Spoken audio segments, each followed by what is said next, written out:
আজ 16ই আগস্ট। আজকে ঠাকুর শ্রী রামকৃষ্ণদেবের মহাপ্রয়াণ দিবস।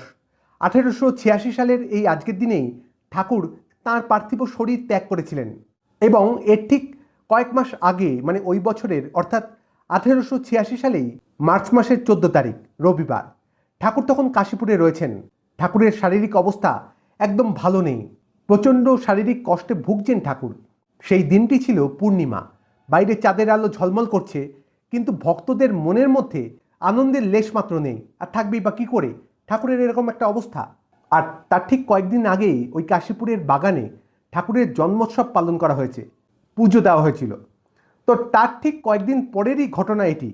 তখন ঘড়িতে রাত 12টা, ঠাকুর শুয়ে আছেন ঠাকুরের ঘরে, মানে কাশীপুরে যে ঘরটিতে ঠাকুর থাকতেন। আমরা যারা কাশীপুরে গেছি তারা কোন ঘরে ঠাকুর থাকতেন নিশ্চয়ই দেখেছি। তো সেই ঘরে শুয়ে আছেন ঠাকুর খাটের উপরে, এবং ঠাকুর শুয়ে আছেন ঠিকই, কিন্তু ঘুমোতে পারছেন না। ঘুমোবেন কি করে, শরীরে এত কষ্ট। মাঝে মাঝে একটু নিদ্রা লাগছে, আবার জেগে যাচ্ছেন। এবং কয়েকজন ভক্ত ঠাকুরের ঘরে উপস্থিত আছেন, দু একজন ভক্ত। কারণ ঠাকুরের এরকম একটা অবস্থা, কখন কি প্রয়োজন হয়, তাই সারা রাত ওই দু একজন ভক্ত একদম নিস্তব্ধে ঠাকুরের ঘরে বসে রয়েছেন, যাতে একটুও ঠাকুরের কোনো অসুবিধা না হয়। এবং তার মধ্যে রয়েছেন মাস্টারমশাই, অর্থাৎ আমাদের সবার প্রিয় মহেন্দ্রনাথ গুপ্ত মহাশয়। তো ঠাকুরের একটু চোখটা লেগে আসছে, আবার জেগে যাচ্ছেন তিনি, এইভাবেই কাটছে। কিন্তু কিছুক্ষণ পর ঠাকুর একটু বেশ ঘুমে আচ্ছন্নই হলেন। তবে সেটি ঘুম কি না সমাধি, হয়তো কোনো গভীর যোগে নিমজ্জিত হয়েছেন ঠাকুর, সেটা শুধু ঠাকুরই জানেন। তো যাই হোক, ঠাকুর শুয়ে আছেন এবং মাস্টারমশাই একটু দূরেই বসে আছেন, এবং তিনি মনে মনে ভাবছেন যে ঠাকুরের এত কষ্ট ঠাকুর কেন সহ্য করছেন। তিনি চাইলেই তো তিনি ভালো হতে পারেন, তবে কেন এত কষ্ট সহ্য করা? আমরা যে আর দেখতে পাচ্ছি না, ঠাকুর তো ঠিক হয়ে যেতে পারেন আমাদের জন্য, ভক্তদের জন্য। এইসবই মনে মনে ভাবছেন, বলছেন না কাউকে কিছু। তখনই হট করে ঠাকুর জেগে উঠলেন এবং চোখ খুলে ঠাকুর মাস্টারমশাইকে ইশারা করে কাছে আসতে বললেন। তো মাস্টারমশাই কাছে এসে বসলেন ঠাকুরের, এবং তখন ঠাকুর একটু থেমে থেমে বলে উঠলেন, তোমরা কাঁদবে বলেই এত ভোগ করছি। তোমরা যদি সবাই বলো যে এত কষ্ট, তাহলে দেহ যাক, তাহলেই দেহ যায়। কি সুন্দর একটি কথা বলছেন ঠাকুর।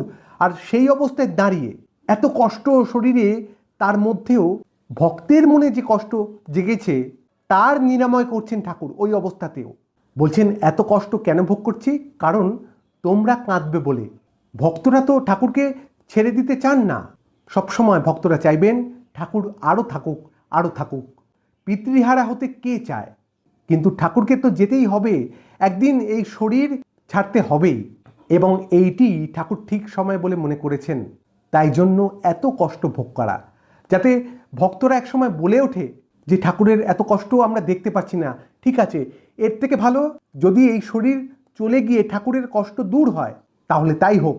যাতে ভক্তরা মেনে নিতে পারে ঠাকুরের এই চলে যাওয়া, যেন আগে থেকেই ঠাকুর সকলকে প্রস্তুত করে দেওয়ার জন্য, মানসিকভাবে প্রস্তুত করে দেওয়ার জন্য এত কষ্ট ভোগ করছেন।